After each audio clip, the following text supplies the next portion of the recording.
I was happy with Jennifer. We had been together for 10 years, and I couldn't have wished for a more harmonious life. Our children were growing up. Emma, with her boundless curiosity and knack for painting, and little Noah, who could light up any room with his laughter. Our home was always filled with peace and comfort, like a sanctuary tucked away from the chaos of the world. Jennifer had a way of making even the simplest moments feel special, whether it was a quiet evening on the porch or Sunday morning spent baking with the kids. "Emma, don't forget to clean your brushes," Jennifer called from the kitchen as she kneaded dough for Noah's favorite cookies. "I will, Mom," Emma replied, her face smeared with streaks of paint as she worked on her latest masterpiece. I leaned against the counter, watching the scene. "Do you ever sit still?" I teased Jennifer. She glanced up at me with a playful smile. "Not when I have a family to spoil." Time passed, but it seemed like nothing changed. We laughed together, solved problems, and supported each other through life's ups and downs. Even during tough times, like when I lost my job 2 years ago, Jennifer stood by me. "We'll figure it out," she had said, her hand resting on mine as I sat her at the kitchen table, overwhelmed with worry. "How can you be so calm?" I asked, my voice cracking under the weight of uncertainty. "Because I believe in you," she replied firmly, "and no matter what, we're in this together." At some point, it seemed to me that our marriage was ideal. Every anniversary felt like a quiet celebration of a bond that grew stronger with time. 10 years, I said during one of our late-night conversations on the porch. "Can you believe it?" Jennifer smiled softly, her eyes reflecting the dim glow of the porch light. "Feels like yesterday, and yet, it also feels like we've been through a lifetime together." "Do you ever get tired of me?" I asked half-jokingly, the way part of me was curious. She chuckled and shook her head. "Tired? No, annoyed, sometimes." Her teasing grin melted into a more serious expression. "But I wouldn't trade this for anything." I often thought about how rare it was to feel so aligned with another person, as if we were pieces of a puzzle that had finally found their place. I was sure there was nothing between us that could destroy this world we had built together. But life has a way of testing even the strongest foundations, and sometimes the cracks are too subtle to see until it's too late. One evening, as we sat quietly on the couch after the kids had gone to bed, Jennifer turned to me, her voice barely above a whisper. "Do you ever feel like something's missing?" Her words caught me off guard. "Missing? What do you mean?" "I don't know," she said, fidgeting with the edge of a pillow. "Sometimes I wonder if we've stopped paying attention to each other. I reached for her hand, trying to ease the sudden weight in the air. "We've been through so much together. Maybe we've just gotten comfortable." She nodded, but her eyes didn't quite meet mine. "Comfortable is good. I just don't want us to lose what makes us us." Her words stayed with me long after that night, a faint echo of doubt in what I thought was an unshakable bond. For several weeks, I waged an internal battle, struggling against the storm of doubts that relentlessly gnawed at me. I told myself over and over again that I was imagining things, that everything was fine, that Jennifer was just tired, overwhelmed by work and the stress of the holidays. But her behavior told a different story. Her sudden detachment, the way her gaze seemed to slide past me, and most of all, her phone, that small device, always within her reach, had become her most constant companion, a barrier between us. Every time it buzzed, she would turn away slightly, shielding the screen, her smile faint and guarded. It was the little things that haunted me. How she no longer lingered over morning coffee with me, or how her laugh, once so easy and full, now felt forced and distant. I tried to convince myself that I was imagining patterns where none existed, but each time I pushed the doubts away, they crept back stronger, refusing to be ignored. Then came that Saturday. She was unusually upbeat, her movements brisk as she threw on her coat and glanced at her reflection in the mirror. "I need to head to the office," she said, smoothing her hair. "There's a project I need to finish before Monday." "On a Saturday?" I asked, my voice sharper than I intended. My stomach twisted. She paused, adjusting her scarf without looking at me. "Yes," she replied evenly, without missing a beat. "It's always chaotic before the holidays. You know how it is." "Right," I murmured, studying her. "And you couldn't bring it home to work on?"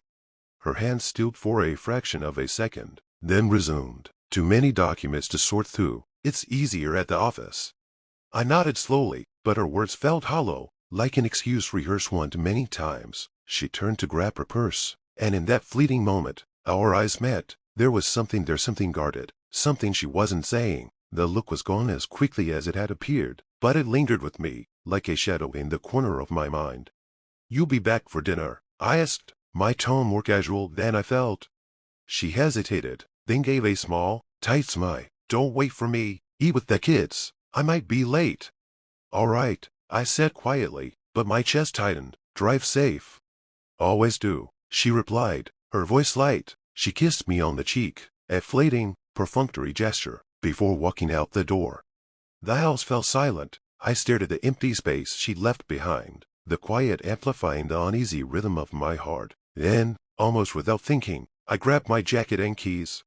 I didn't fully understand what I was doing. Maybe it was the way her tone had been too smooth, her expression too composed. Or maybe it was that look, that fleeting moment where her eyes betrayed her. Whatever it was, I found myself behind the wheel, driving several car lengths behind her. She drove confidently, as though she had nothing to hide. For a brief moment, I thought I was wrong, that my imagination had taken hold of me. But when she passed the turn that led to her office and headed toward the suburbs, my stomach sank. The drive felt endless, each mile stripping away my resolve. I clung to the hope that this was a misunderstanding, that there was some innocent explanation waiting at the end of this journey. But that hope withered when she pulled into the parking lot of a small, county restaurant.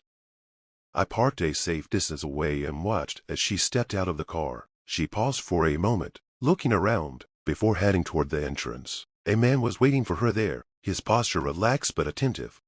Jennifer greeted him with a smile I hadn't seen in years. He reached out, his voice carrying faintly to where I Saturday. "You made it. I was starting to think you'd cancel." She laughed softly, shaking her head. "No, I wouldn't miss this." The sound of her laughter was light, effortless. It stabbed through me. "It's good to see you," he said, leaning in closer. "I've been looking forward to this all week." "Me too," Jennifer replied, her voice softer now, almost shy. She touched his arm briefly, a simple gesture that felt loaded with meaning. "Let's go inside." They walked into the restaurant together, her hand briefly brushing against his, without a single glance back. I Saturday frowning in my car, staring at the door they had disappeared through. My mind raced, replaying every moment of the past few months in painstaking detail. The late nights at work, the evasive answers, the way she clung to her phone like it held secrets. She couldn't risk anyone discovering it. All made sense now. And yet, it didn't. Who was he? How long had this been going on? What had changed between us that I hadn't noticed? The restaurant's warm glow mocked me, the laughter and soft murmur of conversations filtering out into the still night. My hands gripped the steering wheel, knuckles white, as I battled the urge to burst through those doors and demand answers. But what would that accomplish? I wasn't ready for whatever truth lay behind that door.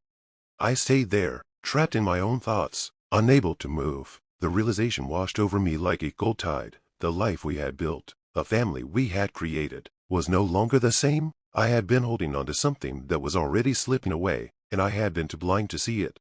When I got home, it was already late. The house was quiet, and only the faint light from the refrigerator illuminated the kitchen. As I opened it to grab a bottle of water, I placed it on the table and stood still, my gaze still empty, yet filled with a heavy, cold feeling. My mind was in turmoil, but something more than just pain was already igniting in my chest. It was revenge, strong and merciless. I didn't know what to do with this knowledge, how to deal with what had now changed in my life. But there was one thing I was absolutely sure of. I couldn't leave it all as it was. I couldn't accept that a betrayal had become part of my reality. I Saturday in the dark, hearing the quiet sound of the kids snoring in the next room. At that moment, their peaceful sleep seemed strange and distant to me. Everything around me kept going, but I felt that I couldn't return to this world until I figured out what had happened to me. My thoughts kept spinning like a spiral, each memory of her gaze, her laughing smile, how she touched his hand, grinding me from the inside. That image stayed in front of my eyes, and I couldn't get rid of it. It felt alien and heartless. I no longer knew who she was, the woman who had once been beside me. I felt the anger overwhelm me, but at the same time, I was sure of one thing. Revenge had now become more than just a desire. It had become a necessity. I couldn't let her get away with it without consequences. But what should I do? How could I regain control? How could I make her understand that I wouldn't silently suffer anymore and watch her destroy us? I jumped up and headed to my bedroom, where my phone was. Reaching out, I dialed Daniel's number, my friend who had always been there when I needed help in tough situations. We had been close since university, and I knew he wouldn't judge me. He had gone through a divorce himself, and though I wouldn't wish to be in his shoes, I understood that he knew what to do. "Hey, Dan," I said with effort, trying to keep my voice steady, even though emotions were raging inside me. "I need your help. Will you assist me?" "Of course, bro. What happened?" he replied, and I could hear the concern in his voice. "She betrayed me. I saw her with someone else." I felt my chest tighten, but I kept talking. "I was following her. She was with him at a restaurant, laughing, touching him. I can't just let this go. I want her to feel that I can do the same."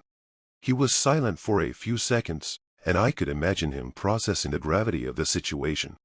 "You want revenge?" he finally asked, his voice turning more serious. "I don't know what I want. I just can't stand by and watch her destroy everything. I want her to feel that I'm not helpless, that I can take control." "I get it. I'll help." His response was short but firm. We discussed the details, and I felt a little relief, but inside, everything was still just as heavy. A few days passed, and thoughts of revenge didn't leave me. I began planning each step more carefully. I decided that I had to act cautiously, no scandals, just make her see that I was capable of the same thing she was doing. I didn't want her to be able to justify herself, to have everything go the way she imagined. That evening, when she said she'd be staying late at the office, I prepared for my move. I told her I was going to my parents' house to help with some repairs, but in reality, I headed to her office. At that moment, I knew she would return home late, and I knew she would be texting her lover. I wasn't planning to stalk her or even follow her in the office, but I knew if I waited now, she'd go to him later. I wanted to catch that moment. Several hours passed, and I saw her car leaving the parking lot. My heart raced, and I followed her, this time not hiding, but expecting that she might be heading back to him. But then something wasn't right. I followed her, but unexpectedly, she turned in another direction and then stopped. I tensed up and sped up. The next morning, barely awake, I grabbed my phone and texted Daniel.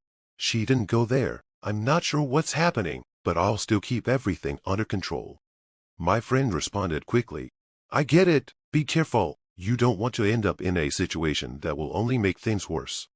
I didn't reply. The thought that she might be somewhere with him was tormenting me, but I didn't know what to do. All I could do was keep watching her every move. Every word she said became suspicious to me, and when she left for work again, I knew that now there would be no turning back.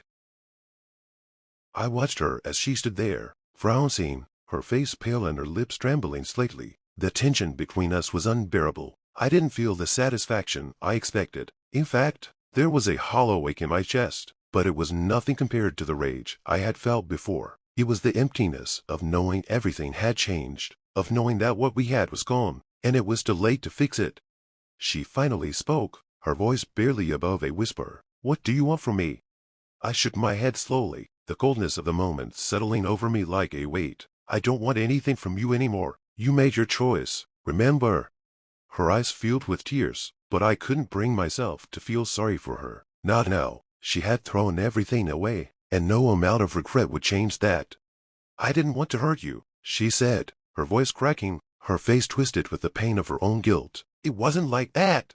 I stepped closer, my gaze hard. My words were like ice, each one deliberate and cutting. "Don't try to justify it now. Don't make it seem like you were forced into anything. You made your decision, and now we both have to live with it." Her hands trembled as she wiped at her eyes, as though trying to erase the hurt, but she couldn't. The damage had already been done. The betrayal lingered in the air, thick and suffocating. She looked at me for a long moment, her eyes full of pain and confusion. "What are you going to do now?" I didn't answer immediately. I turned away from her, my back to her as I walked toward the window. The city lights outside seemed so far away, as if nothing mattered anymore. My heart still ached, but it wasn't because of her betrayal. It was because I had let myself fall into this mess, allowed myself to care so deeply, and now there was nothing left but the fallout. "I'm done," I said quietly, my voice distant, as if the words came from someone else entirely. I turned back to face her, my eyes devoid of the love that once filled them. "You can stay, or you can leave, but either way, things will never be the same." She started to cry, her sobs barely contained, but I couldn't allow myself to soften. Not after everything. I had already made my choice. She had made hers, and now I had to live with mine. The silence stretched out between us, the weight of it pressing down on both of us. I watched her fall to the couch, clutching at her face as though trying to stop the tears. But I knew they were already beyond saving. What was left for either of us? Words were useless now. She had crossed a line, and there was no going back from that. She finally looked up, her eyes searching mine for something, anything to cling to. "Please don't leave me like this." I didn't respond right away. Instead, I walked toward the door, my hand resting on the handle as I glanced back one last time. I had nothing more to give. "I'm not the same person you knew," I said softly, the finality of it settling between us like an unspoken truth. "And you're not the person I thought you were." With that, I stepped out, the door closing behind me with a soft click, leaving her alone with her regret and her broken promises. I didn't know where I was going, but I didn't care. I just knew I couldn't stay. Not anymore.